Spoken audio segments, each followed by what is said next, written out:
মৌচাক ভাঙতে যে ধুমা তৈরি করতে হয় সেই ধুমা বানানোর কাজ চলতেছে। আসলে খুবই দ্রুত সময়ের মধ্যেই কিন্তু ধুমা বানানো শেষ হবে। প্রাকৃতিক মৌচাক থেকে মধু সংগ্রহ করতে এসেছি। এসে দেখেন আসলে এটা দেখতে পাচ্ছি যে কবিতরের একটা খোপ, পরিত্যক্ত একটা কবিতরের খোপ। এখানে কবিতর বের হয়ে গেছে, আসলে মৌমাছি এসে এখানে পড়েছে।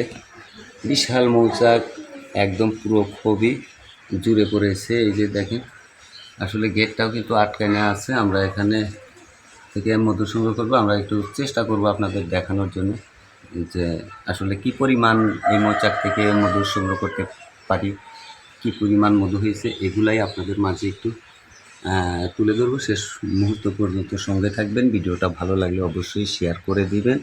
ধন্যবাদ সবাইকে।